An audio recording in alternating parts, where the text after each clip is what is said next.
if you spend 3 or more hours a week on your property journey, so if you're committing to consistently spend 3 or more hours a week, that could be time that you're spending learning about it. It could be time finding the properties. It could be time managing the properties.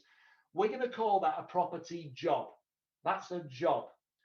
And if you're not spending 3 hours or more, you're spending less than 3 hours, and you're just putting the money in and somebody else is doing all the work, we're going to call that being a property investor, a property investor. So if you're over 3 hours, you might be putting 5 hours a week in and you're putting the money in, we're still going to call it a job because you're having to turn up to work to do it. If it's less than 3 hours, then you're an investor. Just by show of hands, whether you agree with it or not, does the definition make sense? Just so we know what we're using. Can you put your hands up high so I can see? Keep them up. Great. Okay, so that's making sense. So we're going to use those definitions going forward. Okay.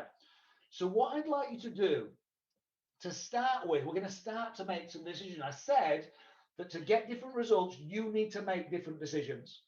So my first question to you is, and what I want you to do is you're going to physically write this down on your pads of paper. So grab your pad, grab your pen, you're going to write this down.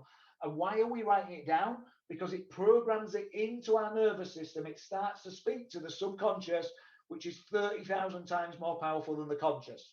Okay? And if you don't believe all of that, just do it anyway. You try and magic it on. Okay? So we're going to make a decision in a minute. And I want you to think about the next 6 to 12 months to start with. So in the next 6 to 12 months, you're going to decide whether you're going to have a property job and you're going to spend 3 or more hours on it consistently, or whether you're going to be a property investor. So I'd like you to write down on your pad, my first decision of today. Adam, maybe you can type it in the chat box in case they miss it, but I will keep saying it. My first decision of today is from today, I will be a property investor. Or my first decision of the day is from today, I will have a property job. So I'd like you to go ahead and literally write that down right now. So my first decision of today is from today, I will be a property investor. Or my first decision of today is from today, I will have a property job. So go ahead and write that down right now.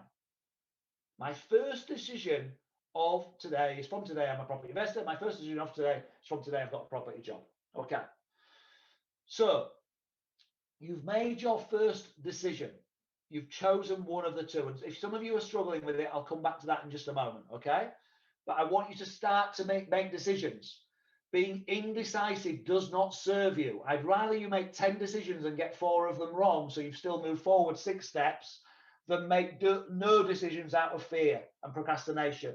And that's what the majority of the human population does. Because of fear, we play in our comfort zone and we're scared to go outside it.